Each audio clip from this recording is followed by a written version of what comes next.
Now we're recording. All right. I feel like we need to be playing Marvin Gaye in the background back, like, let's Yeah. get it on. Yeah.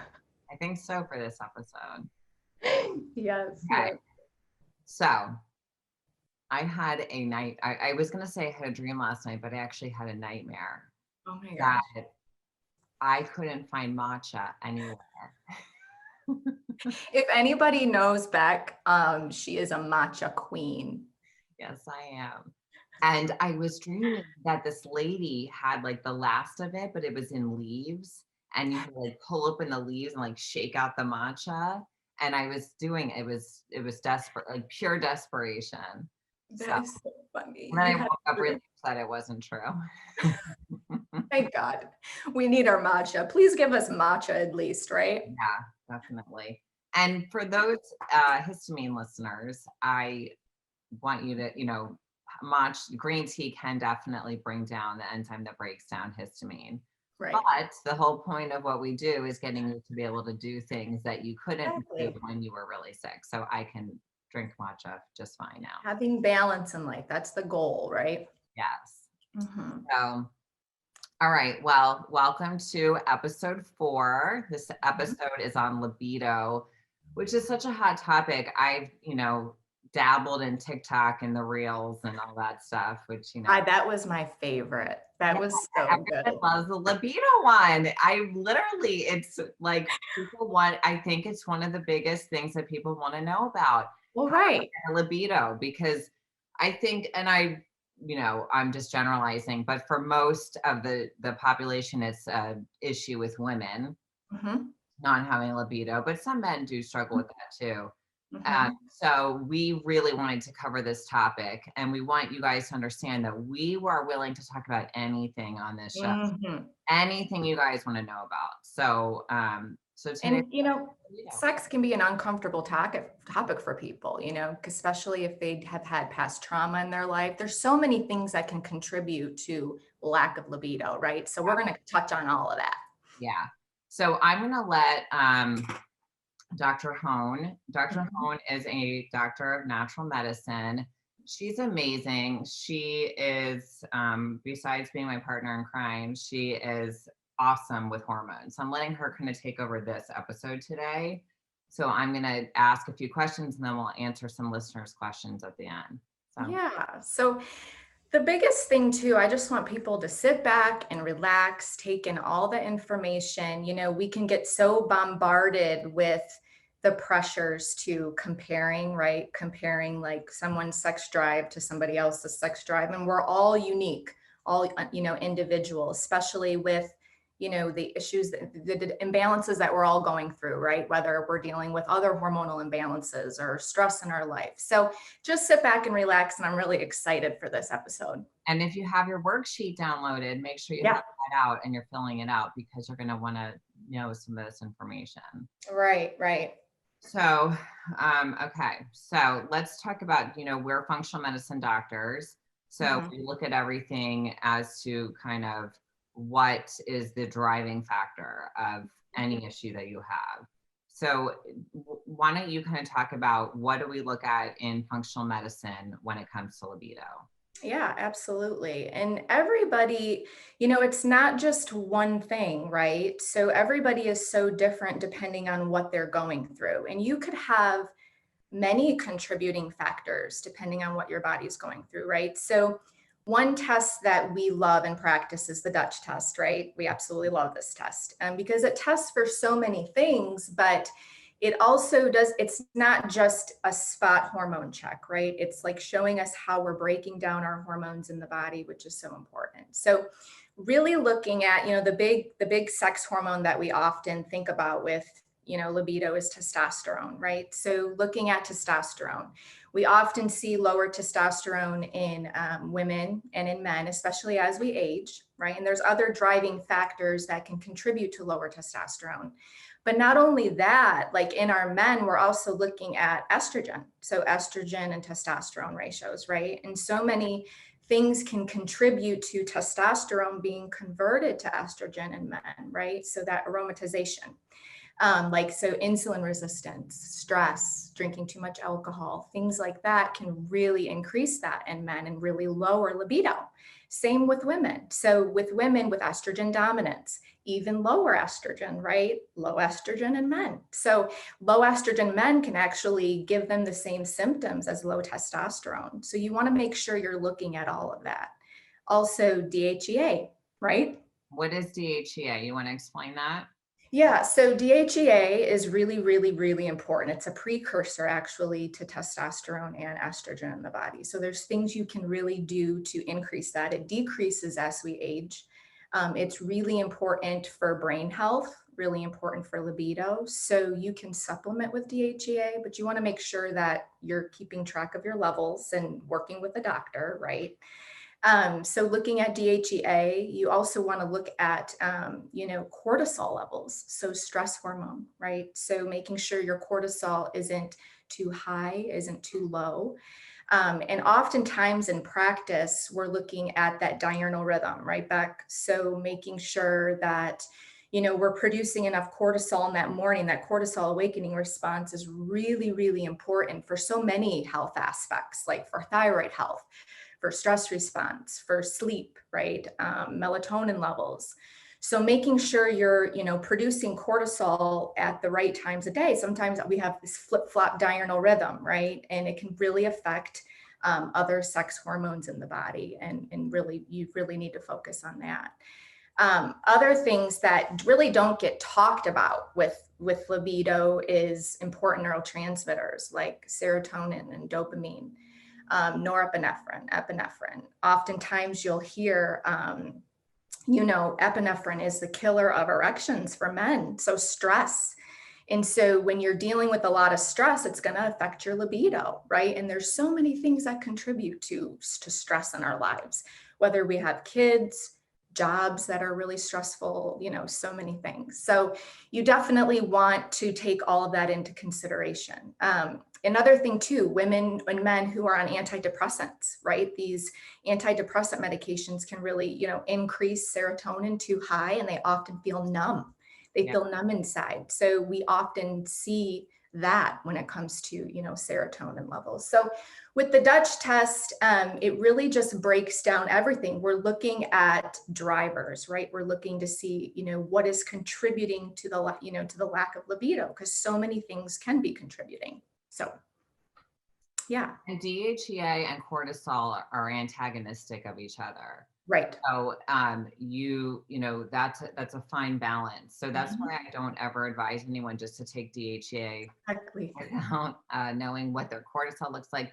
And also it drives estrogen and testosterone. So DHEA is an adrenal hormone in the adrenal gland. And so if you just take DHEA, let's say you're estrogen dominant and your testosterone is low, you're going to drive up that estrogen too. So that's why the Dutch test is so good, because it breaks down what your estrogen is, how your estrogen is metabolizing through the body, what pathways is it using? Is it using a safe pathway? Is it using a dangerous pathway? If it's using a dangerous pathway, we don't want to add DHEA and make it higher. And then, what's testosterone look like in your other hormones? So yeah, there's so many things, right? Are you dealing with PCOS, higher androgens that can be contributing to that? But then, sex hormones is just a piece of the puzzle too. We do a lot of gut testing in our practice, right? And, we could get into so much with the gut. But I'll just use estrogen as an example. We often see high estrogen in practice. So, when you're dealing with a lot of gut imbalances, whether, you're dealing with gut infections, which can contribute to a lot of, inflammation, right, in the gut. But I'll just use estrogen. So when you make an estrogen, you also need to get rid of it, right? And so how we get rid of estrogen, we process it through 3 phases of estrogen metabolism. And that third phase happens in the gut, right? So in the gut and in the urine. So you want to make sure that you're urinating and drinking lots of water, you're going to the bathroom regularly. But often these gut infections, so like SIBO, right? SIBO, H. pylori, parasites, all these different things can really inhibit and cause us to reabsorb a lot of these estrogens in the body. So that's just an example, right? With where the gut is so important when you're working on hormones, especially for libido. Yeah, we'll get into the gut plenty. Yeah, it's so complex. Yeah, it is. So, okay. Let's talk about, because, and I think I'm just going to kind of cover this one because this is something that we talk about with patients all the time. And, there's also an emotional aspect to libido. Mhm. And I feel that, many women come to us and they say, my poor husband, I have no libido, and I kind of want you to give yourself a break, because yes, it has to do with what, underlying causes Yeah. like hormone imbalance on it, but it's also, very mental. You know, if you're extremely busy, Yeah. you have kids or you don't, but you're busy with whatever, and you're exhausted at night, right? Mhm. The last thing you kind of want to do is have sex. I mean, Mhm. for women, women are much more emotionally stimulated for sex, and men are, more physically, I think, stimulated for sex. So it's just a little bit different. So we kind of have to have that emotional connection or Yeah. emotional feeling to kind of get into it. Mhm. So, every time that I have, and I definitely have a very active sex life with my partner, Mhm. but it's not because I'm walking around wanting to have sex all the time. It's No. because Yeah. I want to connect with him, number one. And two, even if I'm not in the mood technically, once I get going, it turns it on kind of. So I think And that some, yeah. sometimes we have to, we're just different. We're not like thinking about it when we're cooking dinner, but again, like sometimes it will come to you more once you're kind of in the action or in the moment. I mean, Yeah, what do you think? and I'll like touch a little, more on that too.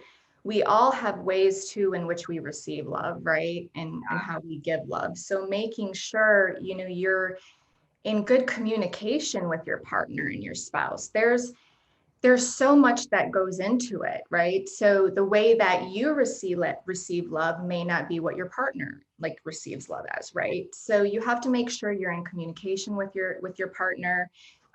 Tell them what you like. You got to experiment a little, honey. You got to tell them, because they don't know. Yeah, And it's not that they don't know, it's that everyone's different. So different. someone might have loved this, you might hate that. Say that. And Yeah, and the same with them. I want to know what you like. Like, I'll do what you like. Just tell exactly. me Just talk to me. what you don't like. Right, right. And then you can even go, even further with, so many women and men though have body image issues, Yeah. right? They have their, insecurity. And even in the past, I have a great relationship. I love my husband and we communicate great. But even in the past, I have felt that, going through my adolescent years, right? Early 20s, you're insecure about your body. Like, okay, well, how does my boob look in this position? Or it's the reality. We all think about that, right? So getting comfortable with your body and coming into your own and communicating that with your spouse, that can really affect orgasms. It's true. Body. And one thing I have to say, I'm sorry, I have like a fuzz It's okay. ball on my lip, and I keep trying You should love that when hairs just stick to your lip. there it is. Got it. Woo. Okay. What I was going to say is, women were kind of hard on ourselves. Mhm. Like, Krystal and I are really, we tell each other way too much, and just in general, I kind of do that anyway. But like, after you have kids, you can have the flattest stomach in the world, but not when you bend over. Honey, Extra give skin, a little bit of flopper, and that's like it used to. So like, you can be in your head thinking, "Oh my gosh, he's seeing this," and yes. they don't care. Like, We don't they care. don't care. I'm telling you, I have an No. extremely attractive partner who has a perfect body, and I have, thought to myself like, "Oh, he probably notices this print." He doesn't care. He doesn't notice No, it. not a darn lick. I know. My husband in his 8-pack, and I'm like, Yeah, oh, yeah. just born that way, But right? it's like they don't even try. But if you are with someone who does call you out on that, because if that's definitely the wrong person to be with. Absolutely. I'm all for, I work out and I eat for health. And my body, what it looks like kind of goes along with that. Exactly. It's not in my, my desire is not necessarily to be perfect looking. Right. But you have to love yourself for how you are. But I don't think that means that, you should just put a bunch of crap in your body and have no movement, because that's not healthy for you. No, It's not. That's, I think that line is getting a little bit blurred there when people are talking about loving your body. I think loving your body is actually treating it well, Yes, exactly. So Absolutely. if you're treating your body well and you look how you look, that's how you look. And that is when you really should just accept it and love it Exactly. that way. And you should be with someone who feels the same way. So, but yeah, it can definitely play a big role. So if you aren't with someone who's supportive in that way, that's number one. Get rid of that person, because you want to have for sex. sure. You feel insecure. Absolutely. And then, there's so much more too that goes into libido. Women and men who've experienced past trauma, right? So sexual abuse, Yeah. rape, things like that. And, just learning that does play a toll in your libido and your sex life in the future. It's okay to seek help for that. It's okay to go for counseling. It's okay to talk about those things. Nothing's wrong with you. This is normal. And in processing that and going through that and getting support for that, that's what you need to do. And that's okay. Right. That's actually a great thing to do. Yes. And we work with patients. If we see someone who needs emotional support that we aren't really trained in, we will say to them, I will only work with you if you also work with someone on the emotional aspect, because It's you an important. if you are missing part of your recovery, and that's, let's say, in counseling, I can't help you by giving you DHEA. Right. And so you have Right. Yeah. So much goes into play with it. So, and what my libido may not match someone else's libido. So you can't compare either. If you and your partner have an agreement of like, oh, this is what is good for us, don't compare yourself to someone who's having sex every day. There's nothing wrong with you. How often do you and Chris have sex? Well, okay, so I'm going to be real here, y'all. I'm being real and vulnerable here, okay? So, joining your practice now, like on top of my practice, on top of the podcast, the stress has been a little bit higher, okay? So like right now, 1 or 2 a week, 1 time, 2 times a week.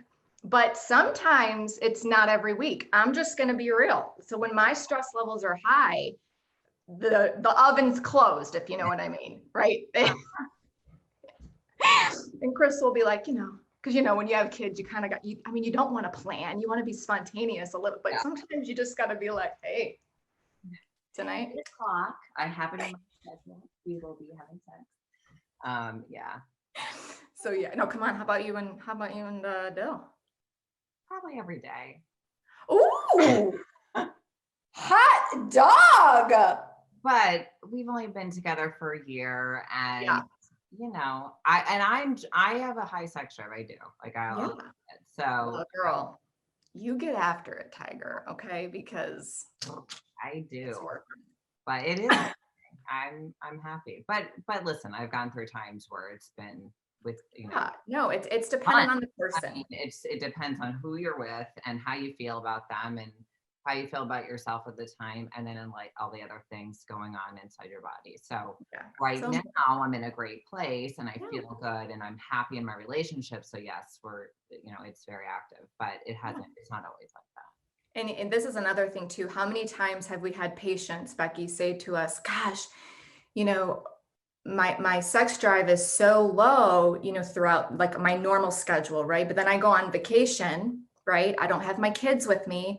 I'm away with my spouse and we're like having sex all the time. And so that's something to think about and to make those connections and not to be so hard on yourself. You know, stress plays a huge role in that. It really does. Food, in everything, and being exhausted, we take on a lot, and being, really tired at the end of the day, it's like the last thing you want to do. I don't even want to like brush my teeth and wash my makeup off sometimes. I'm not a nighttime sex I person. know.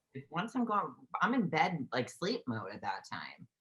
So you Mhm. have to kind of figure out, what works for you guys. But that's the emotional connection, and it's not all about that. So there definitely is biochemistry involved, and Yeah. it's all Yeah. of it. So Yeah. um, so do you want to talk about some easy things that people can do to help boost their libido? Yeah. So, whenever we're working with patients, diving into testing, there's so many things that can contribute to it, right? Like we said, even low thyroid or nutrient deficiencies, Mhm. right? That are important for hormones and sex hormones. But like like simple things that you can take away today and do, you have to make sure you make sleep a priority. You have to, Right. right? So focusing on 7 to 9 hours of sleep, making sure that have a good bedtime routine, making sure you're limiting your blue light at night, right? Making sure you're exposing yourself to as much natural light as you can during the day. This is really, really important. It's really important for sex hormones. It's really important for blood sugar. And you just need to make that a priority, Yeah, right? for sure. Some other things, foods, right? So foods, making sure, everybody's diet, this is one thing that we've learned in practice is not one diet is perfect for everybody, right? Whether they're low histamine, whether they're reacting to FODMAPs, whether they're, paleo autoimmune, but the rule of thumb is to eat nutrient dense foods. Eat nutrient dense foods, stay away from inflammatory foods, right? So lots of sugar, not high quality dairy, processed grains, industrial seed oils, right? These types of things, just focus on nutrition, lots of plants, lots of color, right? Mhm. Nutrient dense grass fed meats, good fats. You want to get that into your diet. It's really, really important. The other thing too is moving your body. So, what's really good, especially as we get older, what's really good for insulin resistance, blood sugar, right? Balancing your blood sugars, getting in some weight resistance, right?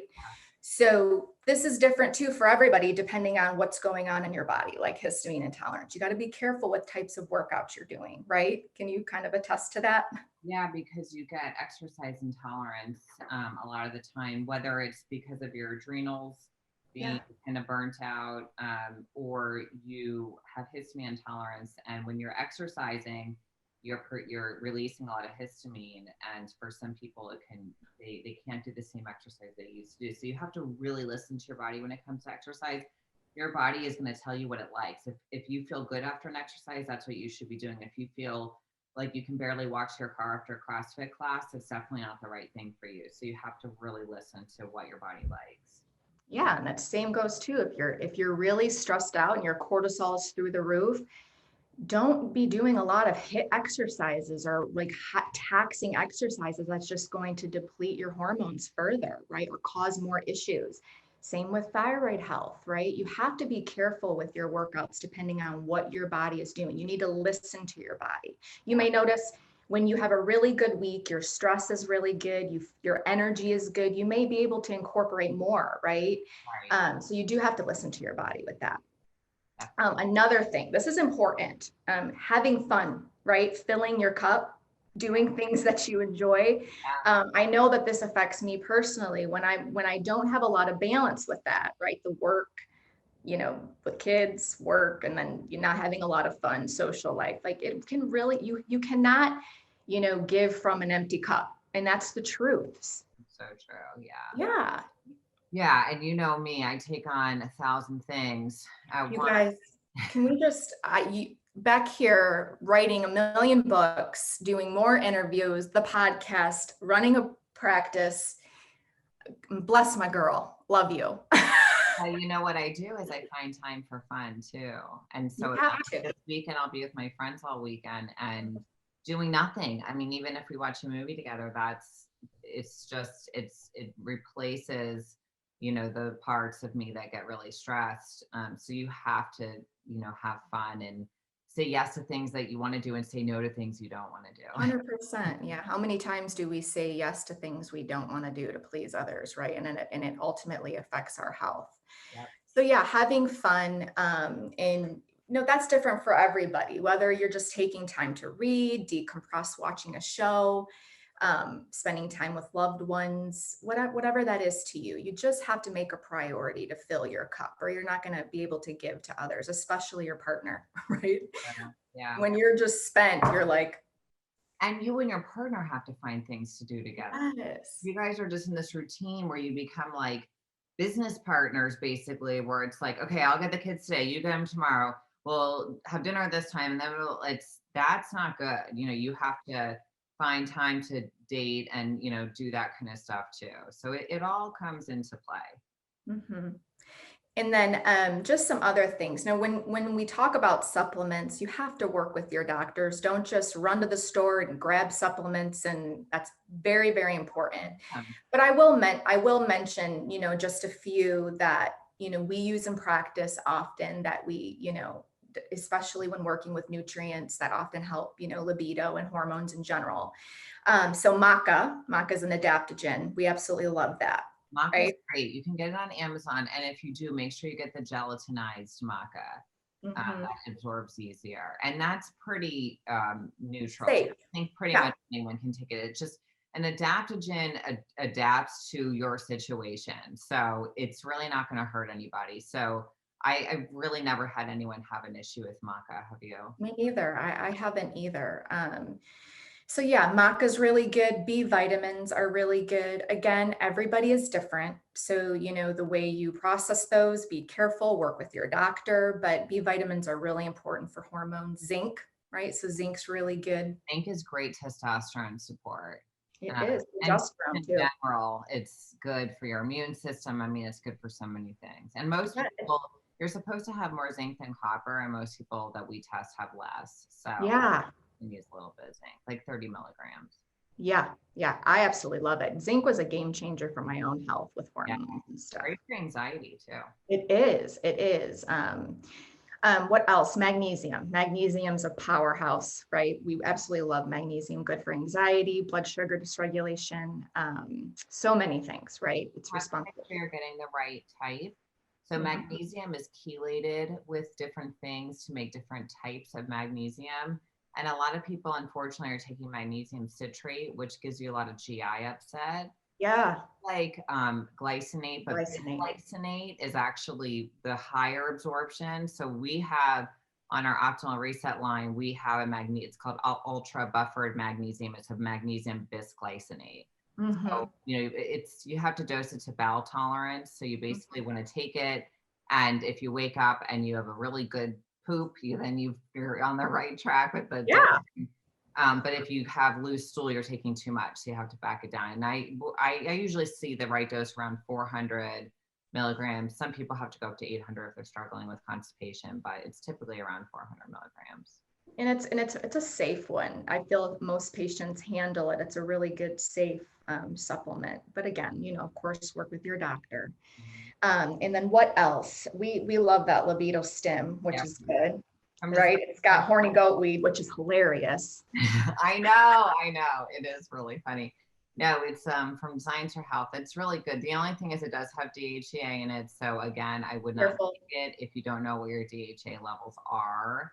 It only has, I think, 5 milligrams. So it's Not really a small lot. dose. Yeah. So it's not going to do too much damage, but we do like that one. And then Yeah. if we see people who are too high in estrogen, whether it's men or women, we use our Ester Shield to bring that down, or calcium D-glucarate, depending on the person. And we have something called Fem Support, which is just a really good overall balance for your sex Pastry. hormones. Yeah. Yeah, it's really good stuff. Really good stuff. Again, specific to what patients need, right? So you do just want to be careful with supplements and talk that over with your doctor. And some women and men even, do very well with hormonal replacement therapy, right? Working with their doctors. You have to be careful with that. We don't necessarily work with that. But, just keeping an eye on your hormones, making sure you're knowing where those are at while doing that with your doctor is important. But yeah, libido is different for everybody. That's the big takeaway, and just really taking care of those pillars, those basic pillars of health, right? So, and really diving into testing if you need it, especially, if you're dealing with these certain imbalances in the body, getting to the root of that is very important. And then, of course, the emotional aspect, the emotional and all of those different aspects that affect libido. For sure. Yeah. All right. So we're going to answer just a couple questions from the libido. We covered a lot of it.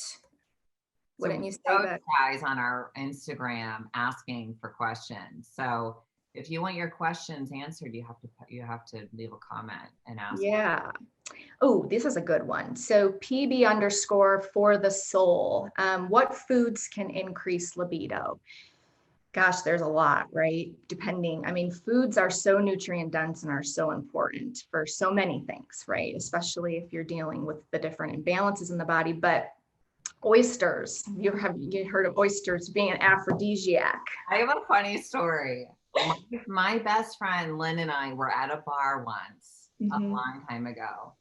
And like occasionally like guys will send over a drink or whatever. Well, these guys sent us over oysters. What is that? Well, don't beat around the bush. Right? Are you trying to get lucky? Oh my God, that's funny. That's really. So I was like, wow, you went for it. Oh my gosh, is that funny? That's good. And then she asked what stressors can impact libido. Stress over exercising. So yeah, right. So stress over exercising. As we discussed, there's so many drivers, like lack of sleep. Are you just depleted? Are you just overwhelmed with life? That's going to cause fatigue. Is going to decrease your libido too, because if you're tired, you're going to want to sleep. You're not going to want to have sex. Exactly. And sometimes it can be that simple, right? It can be that simple and not that complex. That's really how it is with libido, right? So, okay, I'm pulling up one more question here. Okay. Most of it is what we covered. So Belinda OB67, what can we do to increase our libido? Again, making sure that, you're finding the drivers, right? And working with your doctor. Really, like I said, getting good sleep, working on your stress, communicating with your spouse, all the things that we talk. Important communicating with your spouse. Like I really think you should say, I'm insecure about this. Yes. And you will most of the time find that they're like, what are you even talking about? Yes. Like I said, like with like I've had 3 kids. I have abs when I'm standing up, but when I bend over, I don't. Yes. And that bothers me. And he's like, what are you talking about? I've never even seen that. And I'm like, oh, I thought there was a spotlight on it. What do you mean? No. Tell them, just be straight up. Tell them what you're worried about. And I guarantee you most of the time, they don't even know what you're talking about. No, they don't. And I was talking to my husband, about us doing this podcast, and I was just talking about how we were going to talk about a lot of the emotional aspects and stuff. And he's like, I never even knew you guys would like think about that stuff. Right. For men, it's just a feeling. It's like it is. And then you'll be stuck in your head and then you're not going to orgasm. It's just the reality. If you have anything on your mind, you're not getting there, honey. So long time at all. Yes.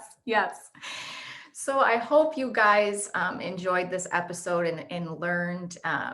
Just the biggest takeaway is there's a lot of things that can contribute to it, right? Don't you think? Yeah. And so just really diving in and figuring that out. But hopefully you can take those action steps and start to apply them to your life and see some changes. Yeah. And, we are not just an audio podcast, in case anyone doesn't know this. We are also video. The great thing about the video is you get to see like our business shirts with our party bottoms. And sneakers. So don't miss out on the video. It's so funny. Other podcasts and, even Instagram videos that I'll watch, everybody, look at my pants on the bottom, Which we're not going to do that. Yeah. Oh, so you guys don't forget to subscribe to our podcast. We would be super thankful for that. And then we're going to be giving away. So we're going to pick 2 reviews. So if you could please leave a review for our podcast, we're going to pick 2 reviews and give away our liver love, right? Yeah. Yeah. So we'll give 2 people away our liver love, which is super important for hormones. Right? Liver Love is our supplement. It's our #1 supplement. We give it to every patient. We both take it. Mm-hmm. So good at supporting your hormones, because yes. one of the biggest jobs of the liver is to flush out any excess hormone you have and kind of balance out the hormones. Plus, there's a lot of auto or immune system support in that supplement as well. So we're going to give out a bottle of that to 2 of the best reviews for this episode. So yeah. Well, awesome. Thanks for tuning in, y'all. Don't forget to follow us on Instagram at Health Babes Podcast and at Dr. Becky Campbell and at Dr. Krystal Hone. And thanks for listening, guys. Have a good day. See you later.